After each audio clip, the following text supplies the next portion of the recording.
Ladies and gentlemen, it is now 6:30 p.m., and a quorum of members is present, so the meeting of the Board of Education of the School District of New Berlin is called to order.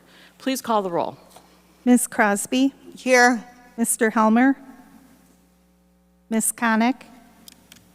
Mr. Kurth? Here. Ms. Schultz? Here. Mr. Seidel? Here. Ms. Spindler? I would entertain a motion to recess to closed session. Hold on. While we're waiting for that, I should mention Mr. Helmer will be late, and Ms. Connick is not available this evening. She has a business trip. Where do they have it? There it is. It's in a weird spot today, sorry. I move to recess into closed session pursuant to Section 19.851C E and F of the Wisconsin statutes to consider A, the action items discussed in closed session.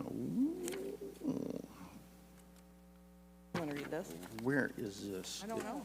It's like all over the place. This is not normal today. A, the approval of closed session minutes of May 8th.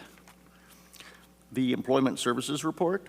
And C, approve superintendent evaluation revisions. D, approve superintendent contract modifications. That's it. And that's all.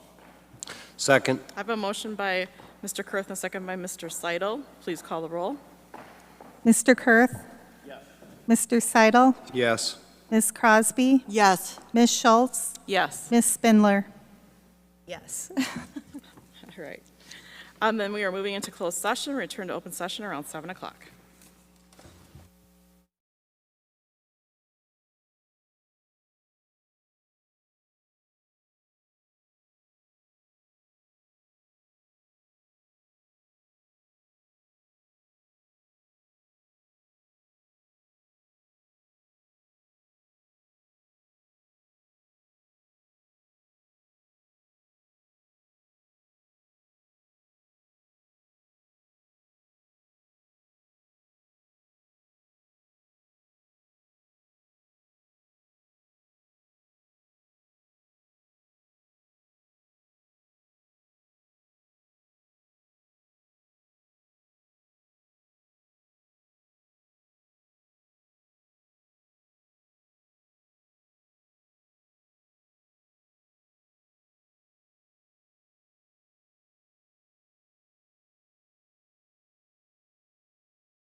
It is now 7 o'clock, and we're returning from closed session into open session. In recognition of the serious and important nature of our efforts here, we will join in the Pledge of Allegiance to the flag. For all those who are able, please rise. To the flag of the United States of America, and to the republic for which it stands, one nation, under God, indivisible, with liberty and justice for all.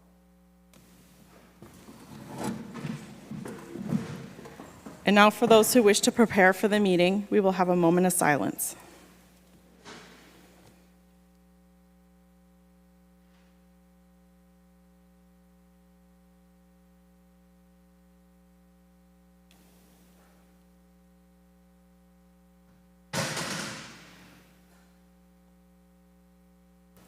This is a public meeting of the Board of Education. Prior to this meeting, notice was given to the public last Friday by providing the agenda to the City Library. The agenda was also posted on the district website. A copy of the agenda was forwarded to the Journal-Sentinel, the Waukesha Freeman, the Waukesha Now, all of which have filed requests for all public notices. We'll begin the evening with recognitions. Yes, I'd like to invite Christine Springer to come up and recognize our World Affairs Seminar recipients.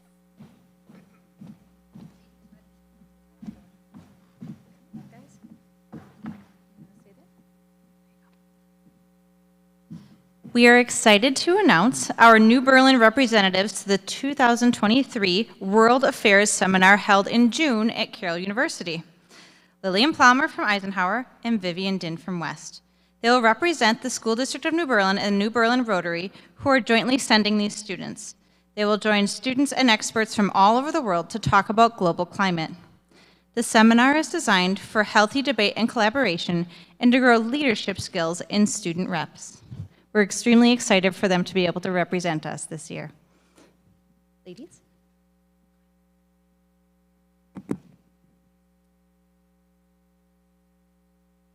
Thank you all for this amazing opportunity as the World Affairs Seminar nears. I'm excited to learn more about the important topic of climate change, as well as meet new people from different places and embrace all the new experiences that this will offer me. I'm grateful for this opportunity and cannot wait to go to the World Affairs Seminar in June. Thank you.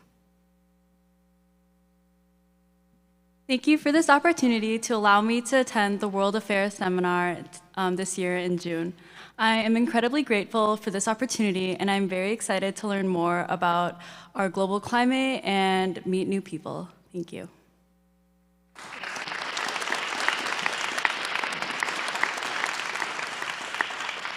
Oh, Kristen?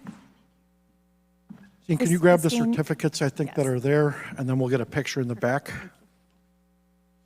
Got it. Thank you. Next, we'd like to honor and recognize our Herb Cole Teacher Fellowship recipients. I'd like to start out by inviting Assistant Principal Ryan Sams from Elmwood to please come up. And then it'll be followed by Mr. Buckley and Mr. Fesenmeyer. Thank you. Thank you for allowing me this opportunity tonight. I have the pleasure to recognize Ms. Naparowski. She couldn't join us tonight, but in speaking on behalf, she is an incredible member of Elmwood, having served our community for over 9 years. She has exemplified our core beliefs, specifically relationships before results, and determined to find solutions. It's funny because if you ask any of our staff or students, if you can't find her, I can guarantee that she will be serving one of her former students. To describe Alia Selfus is an understatement. She graciously will mentor new staff members, collaborate with her colleagues, and will have to be told sometimes just to say no. And when I say sometimes, it's oftentimes you just gotta say no. Allie exemplifies what it means to be an Elmwood Lion Cub. Her infectious personality and unwavering belief in all students makes her an indispensable member of our Elmwood team and family and a deserving recipient of the Teacher of the Year award. Thank you to Allie.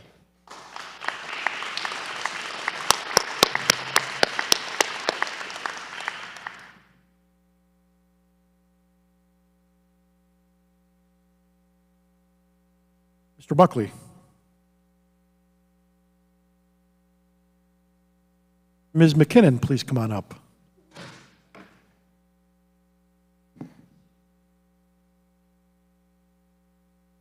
he's going to be just fine back there. He'll be just fine. No stranger to the school board. I hope you all recognize Ms. McKinnon, who we're certainly proud of both at Eisenhower and within the district as a whole for all of her work. Just a couple of things. The challenge in nominating Devin for her award was that we only had 500 words allotted to us that we could explain all the things that she did. So just to make it incredibly difficult, here's a list of all of the engineering and Project Lead the Way courses that she's taught in her ninth year? Is this your ninth year? This is my 11th. Your 11th? Oh, I can't do math. I taught English. Let's see. Intro to Engineering Design, Principles of Engineering, Digital Electronics, Engineering Design and Development. What's the D? Thank you. Electricity and Robotics. She's taught the 7th grade wheel, which is the introductory course to all of our 7th graders. How Machines Work, Civil Engineering and Architecture, Green Architecture. I'm probably missing 3 or 4 as well, correct? No? It's pretty good. She's also responsible for bringing in loads of money through the grants that she's gotten over the course of her time as an instructor in New Berlin. Is responsible, we've talked about the FANUC robot that is part of our engineering program. Certainly part of your work. A master teacher with Project Lead the Way, and every year they try to steal her, and every year we say no. She's also in charge of our, oh my gosh, Rube Goldberg, Fluid Power, and middle school engineering design teams, all of whom I think, did all 3 of those win at all trophies? So again, 500 words, not nearly enough, but dedicated, wonderful, clearly does more work in the hours in the day than are even humanly possible. We don't know how she does it, but we're incredibly proud that you're part of Eisenhower staff and a mentor to all of the teachers in our school. So thank you for everything, and congratulations to you on behalf of the school district.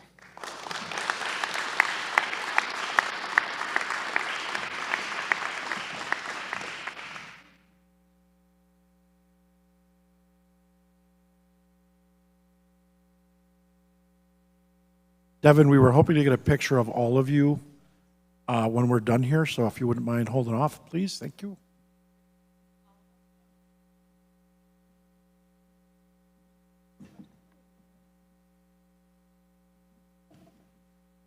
Good evening. My name is Michael Fezemer. I'm proud to be the principal at New Berlin West. And as you see all 4 of these people running around behind me, we were fortunate to be able to recognize from our school 4 Cole Fellows this year. And I asked Ann if I could talk for 10 minutes for each of them, and she said no. So, first of all, Samantha Brown. Sammy is in her 9th year. What? 10th? Edit. 10th year at New Berlin West. She started there as a first-year teacher and has been with us ever since. One of the things that I will always think about when I think about Sammy is she works with our students with some specifically identified needs. And she and next to her, Sammy and Samantha, have worked together and co-taught classes for a number of years. Sammy has grown her skill set, and I would say her expertise is twofold. One in the area of truly students who need some behavioral supports and engagement around that. And you heard some other people talk about the relationship piece of that and how important those relationships and building those relationships would be. And Sammy is definitely that. And the other one is in the area of literacy and her work in literacy. So Samantha, when I introduce Samantha, you'll understand that as she teaches English right now, and that's changing a little bit, but Samantha has truly grown into an outstanding professional, and we're very proud to recognize her as a Cole Fellow. So, Sammy.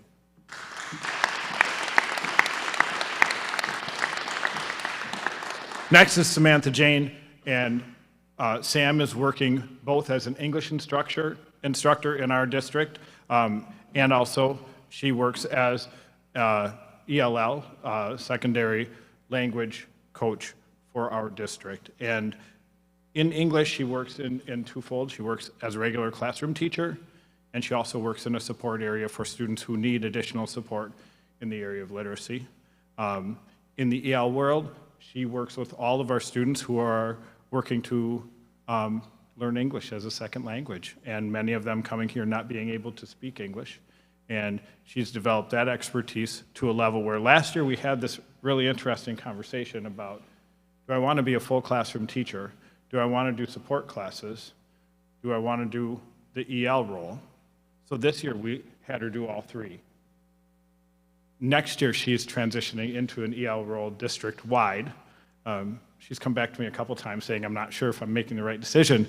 And I think that the part of that works, and the one thing I remember about Sam as we talk is she talks about when she started out as a teacher versus where she is now, and the bigger picture as she's grown through her profession and how she sees and connects with students very differently than she did before. So with each of these people as you talk, and the other ones as well, you're going to hear relationships at the forefront of this connection to student learning, and Sam is definitely that. So we're very proud of her and her accomplishments, and congratulations on Nicole.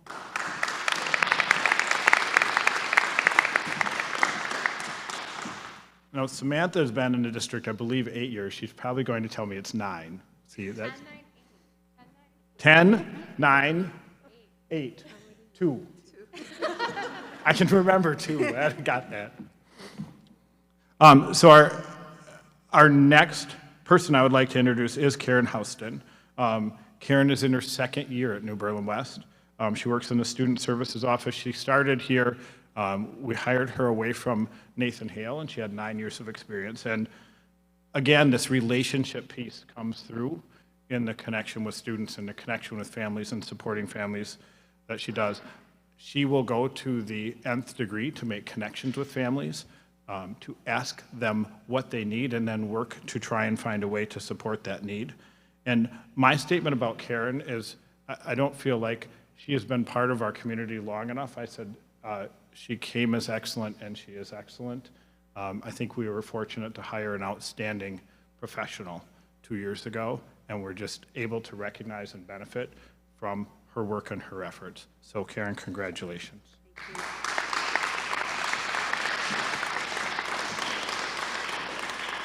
Karen's also the person I go to with any questions related to AP testing, and she's outstanding there too. And the last one is Sagar. And Sagar, you gotta step up, like you gotta make one more step in front.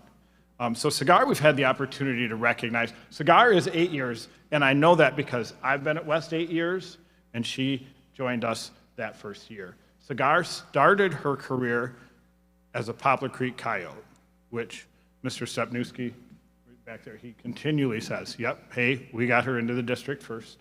But she started here, and then we hired her as a computer science teacher that following year. That part on to where we are now, our computer science program has more than doubled in size. The community connections have been phenomenal.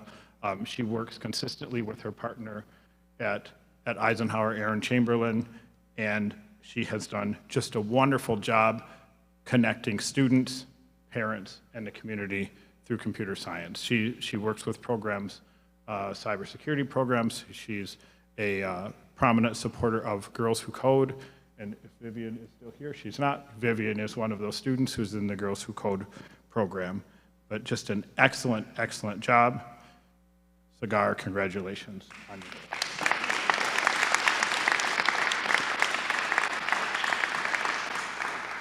And my last announcement, and I don't have another certificate for this.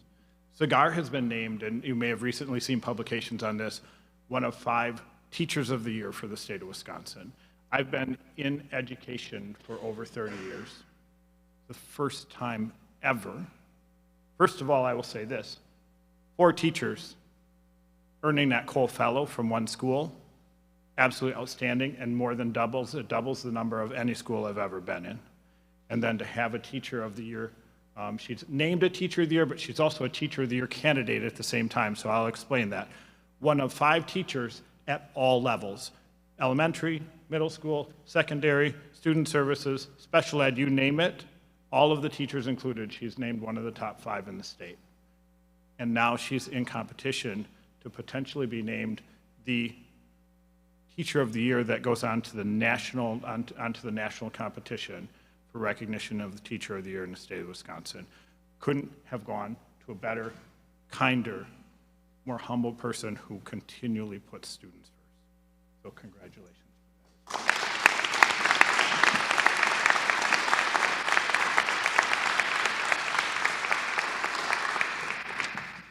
If we could gather everybody in the back, we'll get a group picture. Thank you very much. I'd like to invite our Blitz 5148 Robotics Club members up. They said they were going to do all the talking. The adults were just going to sit back and enjoy. As our student program spotlight.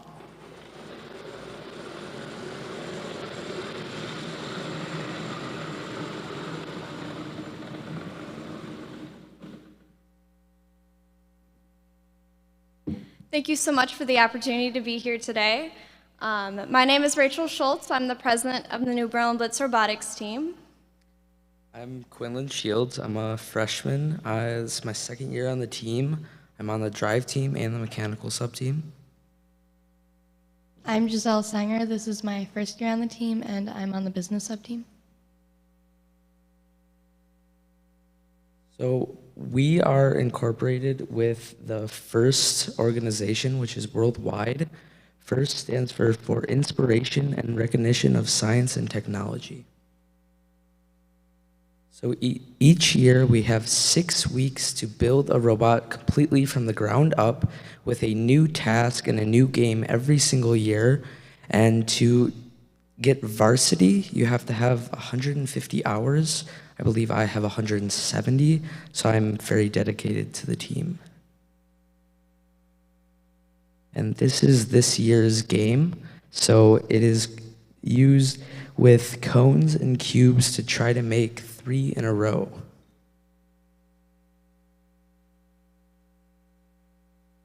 So every year the game is different, and they usually include the robot having to move something, which means we're doing more than just building a robot that has to drive around, but we have to have a manipulator in order to play the game. Here's a photo of us at one of the competitions. As you can see on the left of the screen there, our robot this year is very bright, very noticeable. And you can see some of us in the yellow shirts back there, getting ready to drive at a competition. Here's some of us in the left photo there. We're in what we call our pits because the design process never ends, and at competitions, things are gonna break. So we are always there fixing the robot, making changes, making improvements, even during the competitions. And I have a video here of us driving at one of our competitions. These robotics will get to go from the delivery station as they end up grabbing, making a connection, and are heading to the other side of the field. They're swerving around one of their alliance robots. And as you can see, we have multiple people back there. Quinn here is the manipulator, and then the driver this year. And so we have to have people working together, both moving the robot and moving the arm of the robot. 2 different people do that, and then we have a coach who has to communicate with the human player, who is the one who places the cone over there. So 4 people communicating to be competing at the same time here. And while other robots are also on the field, potentially hitting us, potentially taking the cones away from us or the cubes. So a lot going on in the field at the same time. Outside of sports, robotics is one of the few places that students can compete in traditional sports. In our team, we break into 4 sub-teams. So we have programming, mechanical, electrical, and business. You can kind of do whatever you want to do. It doesn't just have to be building. On the business side, we do a lot of fundraising, reaching out into the community, making business plans, maintaining policies and production and team image. We hold a lot of community events, including our STEM fair, our Girl Scouts, our Cub Scouts, our Poplar Creek Robotics Night, our Fab Lab Night, and our St. Jude's Elementary School Night. So just like she mentioned, we do have to reach out in the community a lot when it comes to business partners, like sponsorships. As you can see on our robot, we have different names of companies on there that we work with. So in addition to building the robot, we learn a lot about communication skills and partnering with companies outside of the school. So our robot, as you can see, very bright, and that's what I love about our robot, and it's also about our team. Our team is very smart, and we are reaching that goal to have everybody learn something they want to, not only just one thing, but everything. Our robot is comprised of wood. It is very high cabinet grade plywood, and while it looks fragile, it's quite strong. Thank you so much for the opportunity to talk to you today. Feel free to look at the robot and ask us anything about it. And I hope I see you guys watching our competition next year. Any questions from the board? I've had the pleasure of watching this team. I saw them in competition in Milwaukee. I recognize the young man because he was the driver, and it's incredible how they have a kind of a pit in the back area, and that's where I think a lot of you, they'll put their glasses on and they'll be doing the work, tweaking, adjusting, and so on. They've got an incredible spirit to them, so those that go and compete on the floor, which includes this young man and maybe 3 or 4 others. Is that right? And then the rest is kind of like the peanut gallery, and we're all cheering on, and it just gets absolutely crazy. Pretty intense, pretty awesome. I mean, I guess, what is the best part of being in this club for each of you? For me, it's the experience. With only being on the team 2 years so far, the experience is tremendous. I've had a lot of great opportunities to connect with people and talk to new people and learn new things. It's my first year on the team, and I feel like I already know a ton about robotics, and I can reach out with a ton of new people, and I feel like I've learned to talk to people much better. My favorite thing about competitions themselves is we'll meet people from all over the world, from Turkey and Canada and all over the United States, and it's just a really cool environment to be in when you pack this arena full of essentially geeks and nerds and let us totally geek out and just scream like the best sports competitions, but it's over things that we've been working on for hundreds and hundreds of hours. Thank you. And then can we please give a shout out to your mentors that are both here and that are not here? Yes. Huge thanks to them. So many hours put in.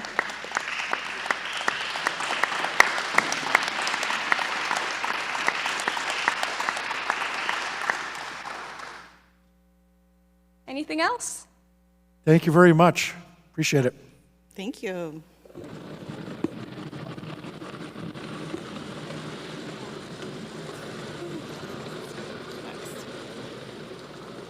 Okay, we're done with recognitions, and so we're on to privilege of the floor. Do we have any? I don't believe we have any privilege of the floor speakers today. Okay, none. President's message, I don't have anything official to say other than thank you for those who are here this evening, and congratulations to our teachers. We have a lot to be proud of. Then we have the administrative team report. So all good things must come to an end, and the end is near for our Simon Featherston, the board representative from Eisenhower. Simon has established himself as one of our most involved student body members at Ike and is considered a leader among his peers. Simon is a 4-year member of the boys soccer program and a 3-year member of the varsity team. Entering his senior season, Simon was chosen as one of the 2 captains for the Ike soccer team. Simon was chosen as captain as a result of the hard work, determination, character, and leadership skills displayed throughout his career. During Simon's 4 years as a member of the boys soccer program, Eisenhower has seen unprecedented success. The past 4 years, boys soccer has been ranked in the top 10 of the state rankings every single week. They earned 2 conference titles, 3 WIAA regional championships, a WIAA sectional championship, and this past fall, they made SDMB history when they claimed our district's first ever boys soccer WIAA state championship. In addition to his athletic achievements and commitments, Simon has been an integral member of Eisenhower's DECA chapter, serving as Vice President of Marketing. In this leadership role, Simon was in charge of updating all members and students about upcoming meetings, activities, and community service events. Under his leadership and the leadership of other officers and advisors, Eisenhower DECA had a record number of students medal at DECA's State Career Development Conference. In addition, Ike's DECA chapter was recognized by the State Association earlier this year as the state's chapter of the month for the month of March.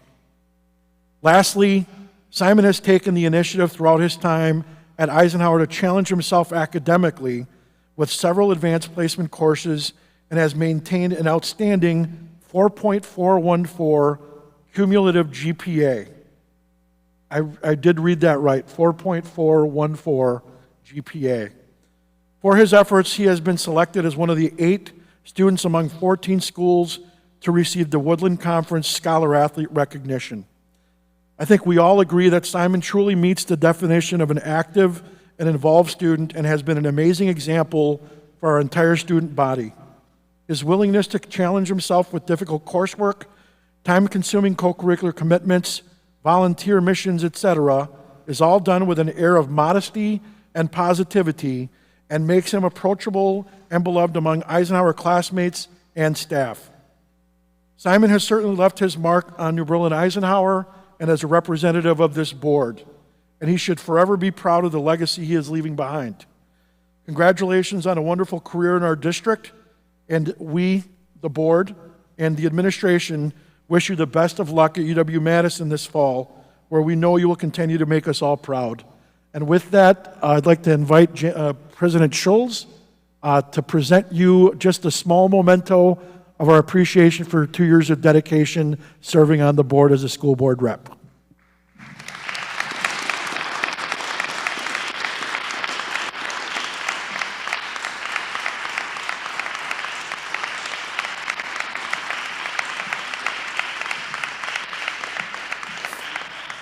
Yeah, we'd like to get a picture. If we could have the board members please come up. Simon, bring your little award with you, please.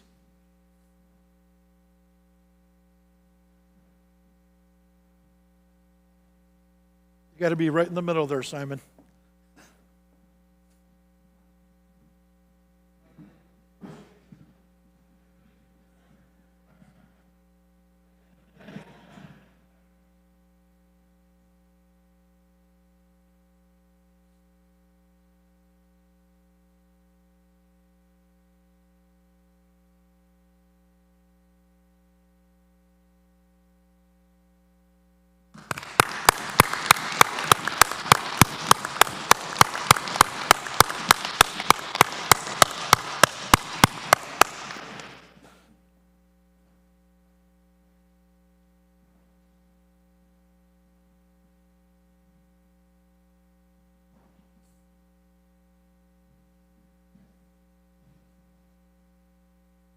And with that, we will ask Simon to provide his last update on behalf of Eisenhower. Well, thank you so much. It's crazy to think about, but the final stretch of the school year is finally here. And with only 3 weeks left of the school year, students are eagerly preparing for final exams and projects before summer break. AP exams are finally over, and AP students are taking the rest of the year to complete projects and to celebrate their achievements from this past year. Last week, Mr. Starpo took his AP Physics students to Six Flags. While there, a combination of multiple AP Physics classes worked together, compiling all of the content they've learned this year to solve different physics problems. These questions involved various attractions and roller coasters in the park, so students could enjoy the thrill of the ride and twist their brain with perplexing questions. Another AP tradition is about to begin. AP Chemistry, Biology, and new this year, AP Government will compete in Survivor. The students are organized into tribes where they participate in multiple challenges from trivia to relay races. Every challenge, the tribes can gain ingredients for the final activity, a fudge-making challenge. The game, led by Miss Cook and Miss Rain, is always a highlight of the year for students in both their classes. This past Saturday was Eisenhower's junior prom. Miss Fredericks and the junior prom committee put together a night to remember at the Italian Community Center downtown. Students danced their hearts out and tore up the dance floor, literally, as the dance had to be paused so the floor could be put back together. Many more events are coming up in the next few weeks. The final band concert for middle school and high school will take place on May 25th. Additionally, the final orchestra concerts are scheduled for next week, May 31st and June 1st. Also, seniors are busy with celebrations at the end of the year. The senior dinner dance is this Friday, May 26th. It's tradition for seniors to go to the art museum on the lakefront and take pictures with their class prior to the dance. During the dance, the senior superlatives that were voted on earlier this year are announced. Some of them include who's most likely to succeed or who's the biggest class clown. The next event will be Senior Awards Night on June 5th to commemorate the scholarships for Eisenhower students.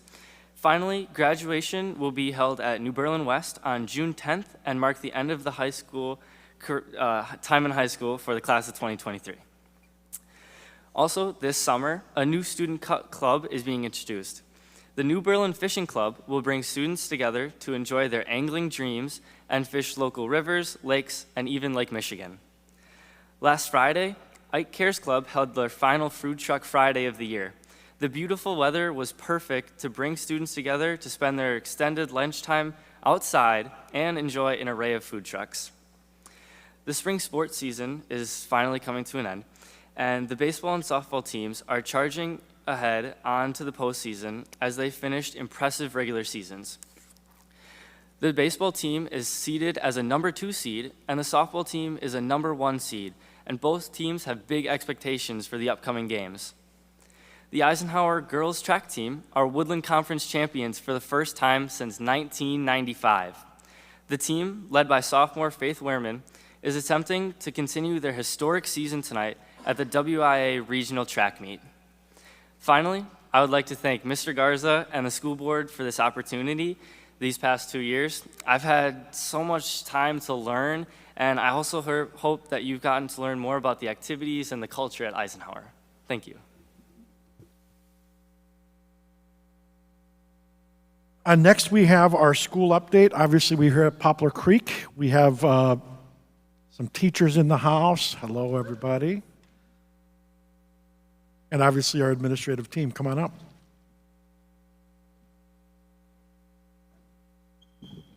Good evening, everyone. Thanks for having us. Yes, thank you for coming. Okay. Thank you for coming. Thank you, Nancy and Paula, a part of our first grade team. We actually have some slides about first grade that we'll share with you. Jeff and Dan, thanks for setting this up. And thank you for coming again. And my name is Matt Stevneski. I'm very fortunate to be the principal at Poplar Creek Elementary School. And with me is Jennifer Tarosian, our associate principal. And we wanted to, start with kind of the district goal, as you've seen before, continuously increasing student performance, and how that relates to specifically to literacy and our lofty goal of having 80% of students scoring proficient or advanced on the Ford exam. And then our district action step, maybe even loftier, having 95% of students at benchmark according to the FastBridge test that they take. So we wanted to show kind of how that, or what that looks like in the classroom. ELA has been a heavy lift for our district this year, so we want to show you kind of what it looks like once you're in our building. So our school action plan goal how it specifically aligns to what we just shared with you is 87% of kindergarten and first graders will be at that benchmark. And so if you look at this data slide and just focus on the 4 bar graphs to the left, kindergarten and first grade, we want that number to be, at the end of this year, we want it to be 87%. So this chart actually shows you winter to winter. Kindergarten winter last year is blue, kindergarten winter this year is red. And same for all the grades there. And so they kind of already achieved this at winter, which is a great celebration, but the kids take different tests in the fall than they do in the spring. And so, the numbers will change a little bit. But we did meet this goal for the spring. It's not on this chart because we just finished testing on Friday, but we did meet that goal. 87% of our kindergarten and first graders are at benchmark, so that's a huge celebration for first grade. And this is what a first grader told me when I was in the classroom, and I said, well, what are you working on? And she said, Amplify, duh. And so Amplify is our supplemental iPad app program that the kids use alongside of our CKLA, alongside of our literacy curriculum. And so last year we shared with you a lot of kid quotes, and we kind of want to do that again. So that was the first part, and here is a first grade example. And so you can see the planning sheet on the left. Those are all the ideas that the kids came up with for what they wanted to write their personal narratives about. They did that the day prior, and then the day that we were there observing, they're using their graphic organizers to help them plan their story. Who, what, when, where, why. And really all the kids were writing, all the kids were engaged, kids were even helping other kids as they were formulating their thoughts and ideas.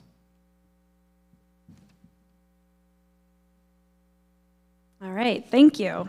Hello, everyone. Moving on to our goal for our second and third graders. Our goal for our school was that 71% of those second and third graders at or above benchmark with our FastBridge CBM. And I am happy to let you all know that we did also meet that goal. These numbers are all kind of pouring in right now, so we were excited to get those numbers before the meeting. Well, now I have a clicky thing, and I'm talking and flipping paper. It's a lot. Again, like I said, we did meet that goal, but just to kind of break it down, this is not a cohort comparison, but you can see where our second and third grade teachers were at with their class last winter in comparison to this winter. And then again on our A reading and CBM. Sorry, I didn't give you the names in there. This is broken down by different tests depending on the grades. This is third grade, A reading and CBM. So again, just giving you an idea of what it looks like in the classroom. In third grade, we every 6 weeks, all of the grades, we sit and we look at the data and we really dive deep into the data, and we saw a need, we saw a gap in third grade in terms of fluency. And so the third grade team chunked off their kids and put them into different groups depending on what they needed to bring up their fluency scores. And so every single day during our intervention time, not only do we have our kids working on interventions who are in official or formal interventions, but we have all kids broken down into their fluency groups. So here you can see some of our kids working on their fluency. And then here, typically the way that it works is our kids in formal interventions are being progress monitored weekly, so we can see their growth and respond to the data. Well, in third grade, we decided to do that with everyone, because again, we wanted all of them to be pushing their fluency skills. So here you can see one of our students working with her teacher on progress monitoring. All right, moving on to 4th, 5th, and 6th grade. And our school action plan goal for them was 61% of them to be above the 55th percentile, as the 55th percentile correlates to proficiency on the Ford exam. So the other data pieces you saw, the other grade levels are looking to be above the 40th. That's considered on grade level, according to FastBridge. This was above the 55th percentile. So you're looking at the 6 bar graphs to the right, 4th, 5th, and 6th grade, and how they performed from winter to winter. And again, celebration, we met this goal as well. So we're very, very proud of our teacher teams. They work very hard to do whatever is necessary for kids and respond to this data as Jenny shared. All right, 5th grade examples. So this is mental imagery, and then you can see where's the quote from the text where you found that evidence. And that citing evidence is a big theme that you'll see, actually K-12. And so for 5th grade, it kind of looks like this. Highlight where you found it from. Kids are marking up their text with Post-it notes as little notes for themselves. In kindergarten, citing evidence looks like them saying to the teacher, well, I know that this character is X, Y, or Z, and the teacher will say, show me what page you found that on. So as where the older kids are writing about it, the younger kids are showing it. The first grade example is in their workbooks. It says, tell me the page number you found that evidence or where you saw that. Once we told fifth graders that we were sharing their work at this meeting, they sent us a whole bunch of stuff. So I just pulled a couple of them. This was their two favorite units were detective and then the journal entries for poetry. And this was the detective one. So a couple screenshots of their either Google slide presentations. Sus, that's what the kids are saying these days if someone's suspicious. So Julian is sus, that's what the kids say. And then this is just one student shared emailed us, her paper and said, please share this, so we did. And this was the fifth grade quote was, well, kids wrote more about the journal entries in the detective units because they really liked it. So the engagement is pretty high. Sixth grade example is this. This is right from either their workbook or their sixth grade app. A lot of the sixth grade work is done on the iPad. But that's what it looks like. What is your claim? Where's your direct quote and details from the text? Where in the text did you find that? And how does this evidence support your claim? And then this is a way for all kids to access that learning. Here's what your introduction could look like. Here are some sentence starters. Here's where the evidence goes. Here's some ways to start your reasoning. Okay, just specific examples of that. And this, I'm going to wait on that one.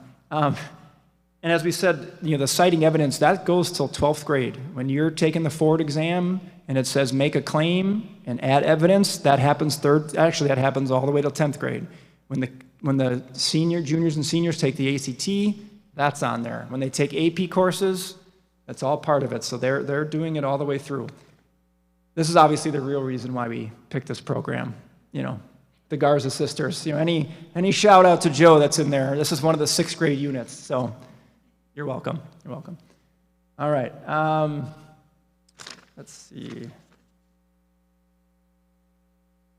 As you're kind of seeing, obviously you can kind of see the graphs different. We're showing you different pieces of data. A lot of it's FastBridge. We're going to get to the Ford exam in a second. This is A-reading, another FastBridge test. And this actually is a cohort, what third grade did in the winter last year. And then this year, what percentage of them are above the 40th percentile. And then Jenny's just going to share some other pieces of data that we use. Okay, I'll click. Okay, so this graph is a little different. It probably doesn't mean a ton to you when you look at it. I just want to share it because of the pretty colors. So just focus on the colors, okay? Blue is really good, and green is good, but blue is really good, okay? We're clear on that? So on the left here, at the beginning of the school year, this is, we're tracking our end of unit assessments through all grades. And so we thought this was kind of a cool thing to share because it's another piece of data that we're tracking. So when our kindergartners took their reading readiness and their writing readiness, you can see a lot of green. So we had some proficients. Yellow is kind of your basic, and red is not there yet. So you can see on the left where they were at, just kind of based on the colors. In April, now we go from reading readiness to now they're actually taking an assessment on reading and also an assessment on their writing. So they were ready at the beginning of the year, and now they're actually showing what they can do. And as you can see, we've got a couple greens, one yellow, and the rest are all blues, which means all of those kids are advanced. I do want to call out that there's a blank line there. That's what happens if a student has left Poplar Creek, has moved out of New Berlin, something like that. So that's why that's there. But just kind of, so we went from 38% proficient or advanced to 97% mostly advanced. So just a cool thing to share with you there. So a big thing with our curriculum is kids, they don't guess words. They're not looking at pictures to guess. They're actually using their strategies to read the word. So here's a quote. The teacher started by saying, "We do not guess reading words. When is the one time we can guess?" Whereas the student replied, "Trying to guess the flavor of the day at Culver's? That's fair. We'll let you guess on that, no problem." Here's Cody the Coyote holding a calculator because we do still teach math here, and we love it. So we're going to jump into some math stuff. So, again, looking at these graphs, this is not a cohort comparison. This is our third grade math benchmark. On the left, we've got A math. On the right, we've got auto math, and it's showing you where our third graders last winter were and where they were this winter in the blue. Go ahead. Okay, so now we're looking at an actual cohort. So we're looking at our fourth graders this year and where they were in third grade last year. So you can see that they have grown in A math and also in auto math. Go ahead. And now we're not a cohort comparison, so now we're strictly looking at what second, third, fourth, fifth, and sixth looked like in the winter last year and the winter this year, and this is on our A math. Again, we're not looking at the same kids, but same here, not looking at the same kids, just looking at where were our kindergartners last year, where are the kindergartners this year, all the way through sixth grade, and it's our early math for the younger grades and our auto math for the older grades. Something we're really proud of is our state report card. All of this data is pushing that every single day. So you can see from 2017 we've made tremendous growth. We're really, really proud of that. And we are definitely hopeful that we'll be beating that 87.2 yet again this year. We've met our goals on FastBridge, which tells us that we should be meeting our goals on Forward, which then correlates to this. So thank you. We can't go into the classroom to show you Forward exam things, but just from talking with teachers and we trying to build a culture of assessment, and Jenny shares with the kids in little assemblies about the why behind these tests that we take, and the importance of them. And so just from our observations and feedback from teachers, when the kids were taking that writing prompt, in other years, and this does still happen, of course, this is just an informal observation, but you'd give them the rubric and you'd tell them that they're looking for multiple paragraphs, and then 6 minutes later they're like, I'm done, I'm all done, 3 sentences done. This year there seemed to be more kids that were just writing multiple paragraphs, took even longer than they had in the past, and we do think that's attributed partly to kind of how this new curriculum is structured. So as we said last year, we want to kind of take you inside the walls here a little bit, and so just a brief touch on what extracurricular activities there are available. The ones at the top are outside companies, and the ones on the bottom right are the ones that our teachers run. And so we're very fortunate and proud of the staff that take this on. Paula runs Crazy Eights Math Club, and so we thank them for that. And we could show kind of the pictures of with Nancy. Sorry, I thought I knew that. I didn't want to say the wrong thing. Good thing you're here. So talking about these things and the fundraisers and all the things that our PTO does, we celebrate those things every day, and we could go on about that, but we thought we'd just end with kids say the darndest things. So here you go. So if you think this drawing looks bad, you should see my mom's. Just elementary school humor, it's good stuff. So I usually only get hot lunch once a week, unless my mom is feeling lazy, then I get it 2 times. And I love going home at the end of the day because when I get there, my mom gives me a big bowl of chips. It's all about the moms. Kids, yeah. Sorry, moms. Kids love snacks. What are you going to do? My mom used to be a teacher once, another mom one, but they traded her in for a smart board. And our last one, you're either rapidly decreasing in age or you're wearing a lot of makeup today. We won't tell you who that was directed at. Sorry. Yeah, that kid said that to me.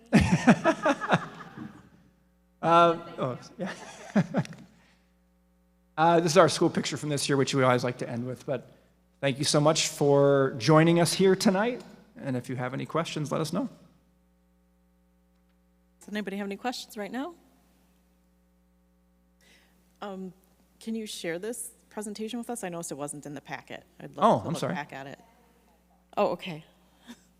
Please note that it was not our. No, I'm just kidding. No, it's okay. Okay. Sorry. Not your Yep, you bet. Yeah, take a look. If you see any data slides, we've been at some of the other board meetings. You've asked some great questions about it. So as you dig in, let us know. Email us. We'll gladly answer any questions you have. Thank you. Yeah, thank you.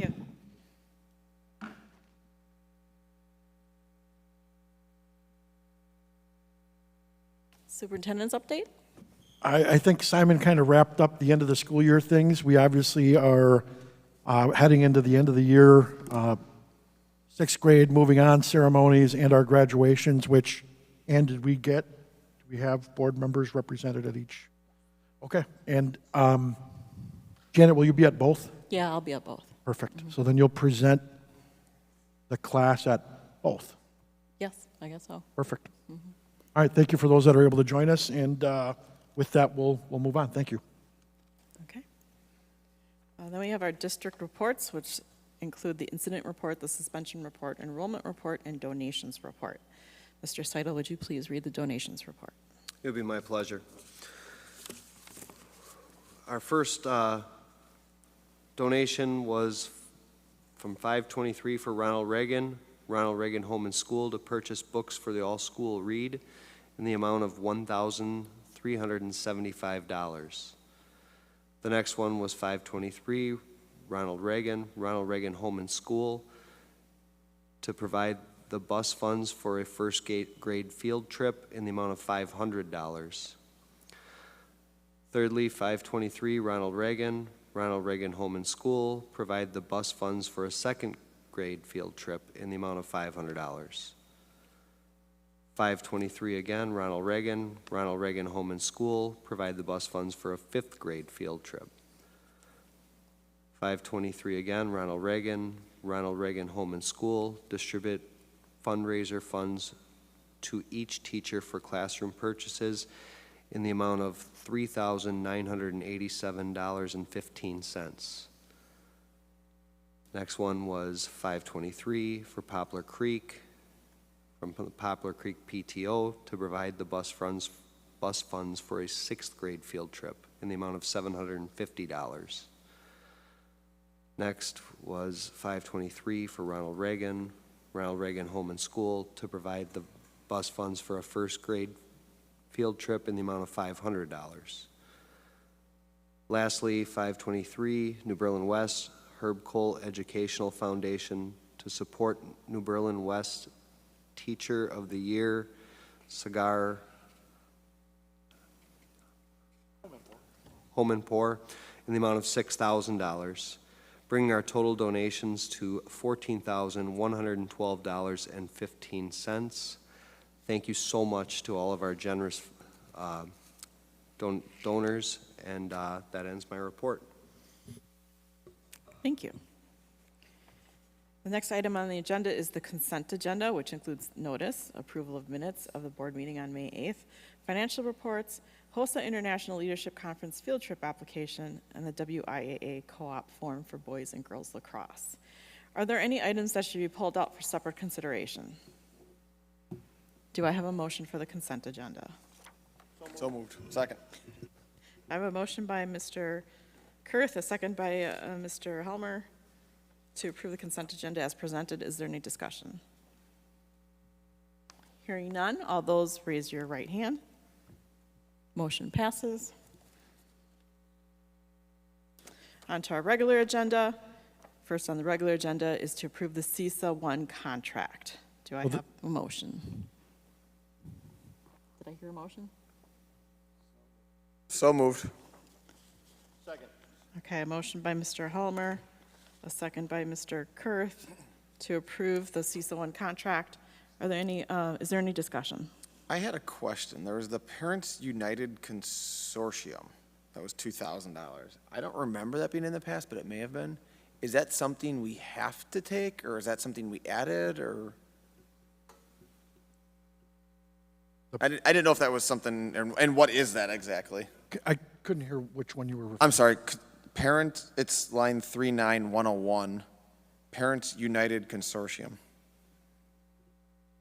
It's $2,000. That's the last line item on there.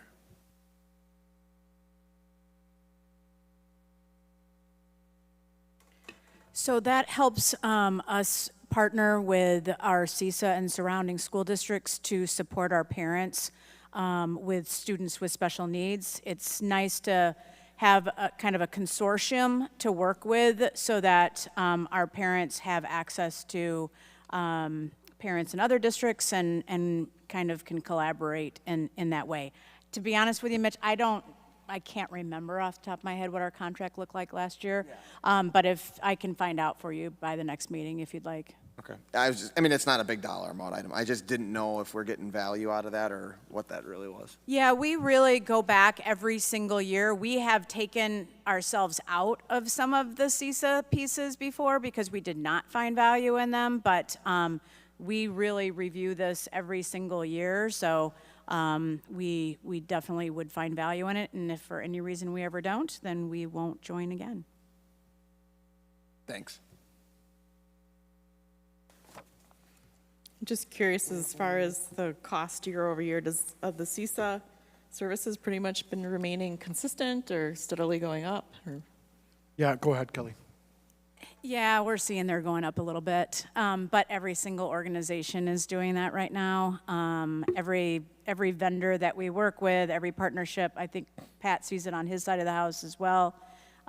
Prices are just going up. So, but that's why we keep reviewing it each year to make sure that we're finding the value and our return on investment.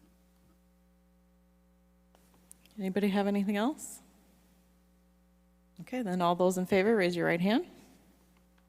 Motion passes. We have on the agenda is to approve a vaccine resolution. And a little background on this. Let me find it here. I just had it up.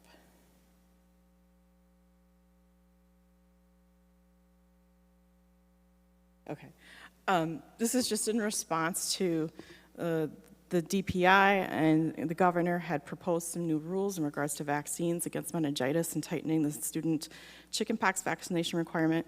It was actually blocked in the committee, so it hasn't moved on. But I had asked administration to bring up a resolution for the board to show their support of this being blocked in committee and not to move forward. So do I have a motion to open this up to discussion? I'll make a motion to approve. Second. I have a motion by Mr. Seidel and a second by Mr. Kurth to approve the resolution as presented. Any discussion? I think on behalf of the administration, at least myself, there was certainly a lot of questions being raised. I think one of the questions that I had a concern over was when the state, under the direction of Governor Evers, was looking at or was considering even mandating COVID vaccines. And I think we all know how that's gone as of late. We do believe, just like as we moved and progressed through the pandemic, we put the responsibility on parents to do their job as opposed to the government having to step in and try and do the job of a parent. And so we, or at least on behalf of the administration, we do believe that this resolution is well stated in the fact that it brings back that responsibility to have students and vaccines be a decision of the parent and their respective healthcare provider, and not the other way around as a mandate. Was there a reason why the COVID wasn't added to this too, or is that separate from that? I'm not sure I know all the background to it. Why it's not in this particular? Yeah. It never made it into their proposal. Okay, so this is just addressing Yeah, that. they had discussed COVID as part of these new recommendations.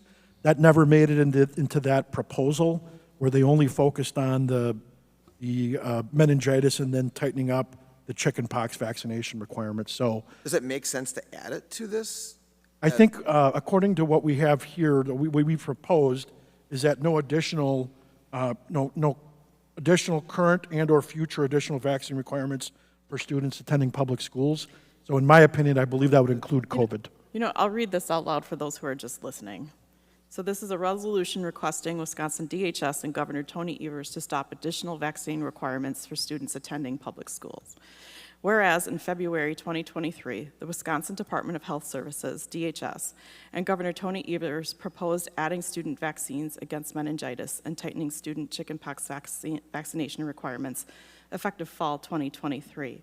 And whereas in March 2023, the Wisconsin State Assembly Rules Committee voted to block the proposal policy, and whereas the proposal policy was blocked in part because the committee believed it is a reasonable right of parents or guardians to make immunization decisions for their children, and the committee met its oversight duty relating to the improper actions taken by the Wisconsin DHS to enact binding administrative code provisions that were arbitrary and capricious, as well as placing undue hardships on families of Wisconsin. And whereas the School District of New Berlin Board of Education supports the committee blocking the Wisconsin DHS proposal to add student vaccine requirements based on the aforementioned, and whereas the School District of New Berlin strongly supports no additional student vaccine requirements now and in the future, also based on the aforementioned, and now, therefore, be it resolved, the School District of New Berlin Board of Education finds a substantial public purpose exists to request that the Wisconsin DHS and Governor Evers halt all current and/or future additional vaccine requirements for students attending public schools. And then resolved, we would send this on to all of our representatives and WASB as well. Any other feedback on this? Questions, changes, recommendations of a revision, anything? No? Okay. Then all those in favor, raise your right hand. Motion passes unanimously. And then we have a second read of a bunch of policies. New policies for adoption are the zeros and bylaws policy, and then the thousands for superintendent, and the 2000s for program. I think it best probably to break these up by each of those. So I would start off with the zeros, the bylaws policy. Do I have a motion to approve them? So moved. Okay, so I have a motion by Mr. Halmer and a second by Mr. Kurth to approve them as they are presented to us. Is there any discussion? No changes to policy. Okay, so these are brand new ones that weren't already in our, these are totally brand new. Correct, yeah. Yeah, okay. I did want to comment that we did make a change based on a recommendation from Board Member Crosby to policy 0144.5, Board Member Behavior and Code of Conduct. I think it made mention of the being associated with the National School Board Association, which this board is not. And so we made it more broad to basically state the associations that the board are members of. So we made that slight change there. So I just wanted to clarify that. Okay, so we've got a motion and the second. Any more discussion before we vote? All right, all those in favor, raise your right hand. Motion passes on the zeros. We're going to move on to the thousands for superintendent. Do I have a motion? So moved. I have a motion by Mr. Helmer, a second by Mr. Kurth, to approve them as they've been presented. Any discussion? I want to just mention that we did add and include all of the respective handbooks, and we do have a Google Doc. We're trying to find a better way of pulling those together, but right now it's in a Google folder. It's publicly posted in the packet now, but because the administrative rules defer to those different things, we wanted to make sure that those were included per Amy. And again, we're looking at cleaning up the folder per se and finding a better way within board docs. Mm-hmm. Any discussion on this one? The only thing I'd mention is under superintendent evaluation, the last sentence says the board and superintendent jointly shall, at the outset of each evaluation, determine the method by which the evaluation shall be conducted. And I would just wanted to make sure everybody's good with that. I know we have on our agenda this evening to approve the superintendent evaluation. We made some revisions. We do have a written procedure. I don't know if anybody wants that to be mentioned in this particular policy, or if this is broad enough that we don't need to. Thoughts on that? You think it's okay the way it is? I think it's broad enough. It leaves it to the board's discretion. All right, then. If there's no more discussion, then we'll vote on this one. All those in favor, raise your right hand. Motion passes. And then we have the 2000s. Do I have a motion to open that up to discussion? So moved. I have a motion by Mr. Helmer, a second by Mr. Kurth to approve as presented. Do I have discussion on this one?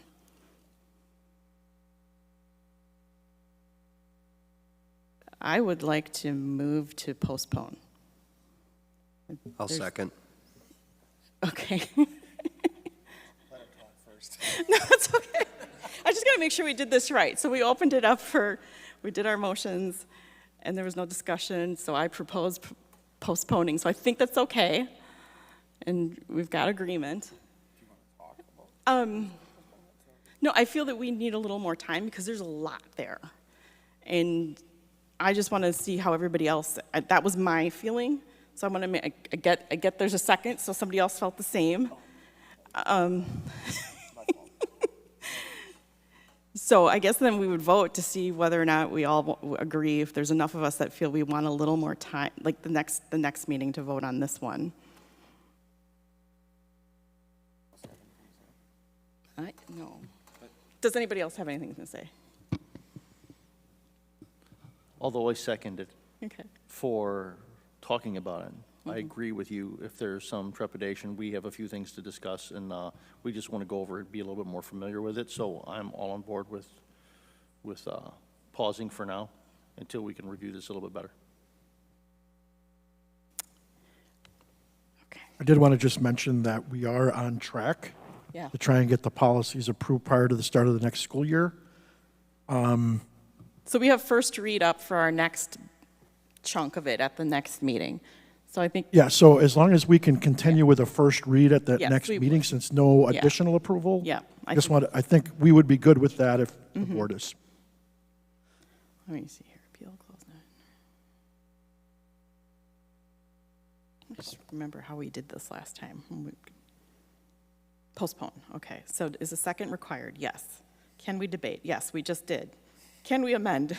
Nobody wants to amend? Okay. Then we're going to take a vote. Thinking of the microphone, just so you know. No, this is so people know how this works. I'm not hiding anything. All right, so then all those in favor of postponing, raise your right hand.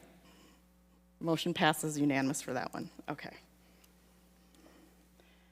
Then we have the first read of policy 7450.03, student technology acceptable use and safety.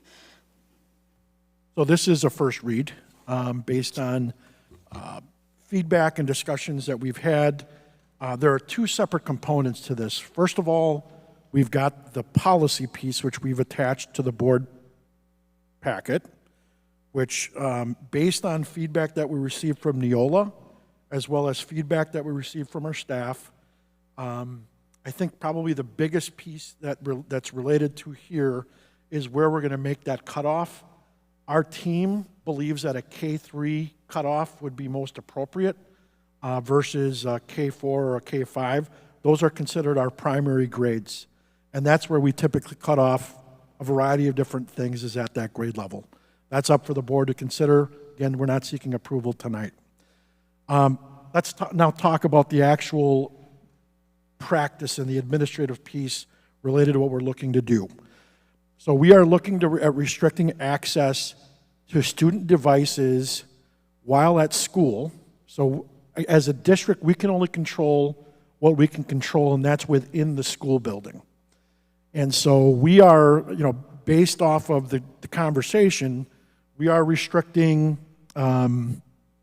essentially the gaming piece, as well as basically the gaming and the streaming in grades K through 3 while at school. Now, I just want to mention a couple things related to the board. While we are able to manipulate our system, like our infrastructure by grade, K through 12, we're going to do that. What we can't do with Securely is do the same thing outside of school. So it's basically an all or nothing. So for example, you've got a high school kid, you've got an elementary kid. It's either I shut off all streaming, or I can't or it's going to be shut off for all students K-12. And we don't believe that that would be appropriate. We do believe that students can use streaming and some of the gaming options while off campus. What I'll clarify is this. Each individual household can determine exactly what they want to do at home on their respective network. I think what we can do a better job of is, and we're going to put together a web page, we're going to put together videos, a video series for families prior to the start of next school year to basically show and walk parents through, here's how you can manipulate things on your own network at home. So you can restrict it to the 9s if you want, but again, only because I can't do that, we can't do that as a district to be able to verify it or validate it between grade level. It's just not set up through securely. We are working with them to try and have them amend that. We're not the only securely customer, but again, it goes back to we can manipulate it in school, we can't do that outside of school. So I did want to clarify that. As far as the YouTube pieces that I mentioned before, we're able to work around those things, and so we don't have any other issues other than what I'm talking about here today. So be happy to answer any additional questions. I may not have the answer. Brandon was unavailable to join us tonight, but he could be at the next meeting if there were additional questions. Okay, if any questions come up, then just shoot them your way. Okay. And then we have the approve the procedure for the Board of Education officer voting, which was brought up at our last meeting, and we have a couple of options to choose from. Based off of our discussion we had at the last meeting, we have option 1, which was my original thought, was voting before we do the officer vote to decide whether or not we want to waive our right to vote by secret ballot, or if we're doing the secret ballot to make sure that we do have additional witnesses. But then there's the second option based off of what we discussed last time, which was just to have a default of open ballot. And if we wanted to do closed ballot, that would take a motion from the board. So I don't know if I have a motion for one of these that's preferred, and we can open it up to discussion. I move to approve the procedure for voting for Board of Education officers, second option. Do I have a motion for that? Second. Okay. I have a motion by Ms. Crosby and a second by Mr. Seidel for the second option. The reason I like the second option is because new members coming in don't have to make that decision right away. Like they get just, it defaults into it. That's the way we do it, and so they don't have to decide right away whether we're going to do open or closed voting. So I just like that. I'm sorry, point of clarification. Was Yes. Option 2 was? Option 2 is where it defaults to closed ballot. Oh, yeah. That's why I was struggling with the 1 and 2 because I was looking at. Oh, I'm sorry. I'm sorry. I'm reading it wrong. It defaults to open. Yes, to an open ballot. I misspoke. Yes. So should we change language from number 2 to?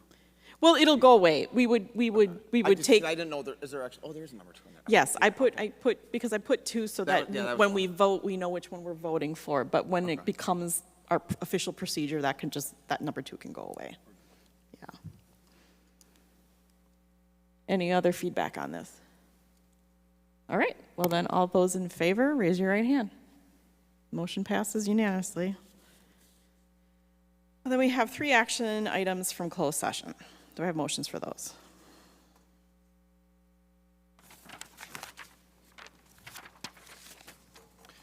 I move to approve the employment services report as presented. Second. I have a motion by Mr. Kurth, a second by Mr. Helmer to approve the employment services report. All those in favor, raise your right hand. Motion passes. Ready? Yep, our next. Move to approve the superintendent's evaluation revisions as presented. Second. I have a motion by Mr. Kurth, a second by Mr. Helmer. All those in favor, raise your right hand. Motion passes. And our last one. I move to approve the superintendent contract modifications as presented. Second. I have a motion by Mr. Kurth, a second by Mr. Helmer. All those in favor, raise your right hand. Motion passes. Then we have our future meetings and dates. Board meetings are generally held the second and fourth Monday, beginning at 7:00 p.m. in Conference Room E at District Office unless otherwise noted. Our next meeting is June 12th, then June 26th. Note that July 24th will be the only meeting in July. Other important events and dates, May 29th is Memorial Day, this next coming Monday, no school. June 9th is the last day of school. June 9th is also the West graduation, and June 10th is the Eisenhower graduation. Do I have a motion to adjourn? So moved. I have a motion by Mr. Helmer, a second by Mr. Kurth to adjourn. All those in favor, raise your right hand. Motion passes. This meeting is adjourned.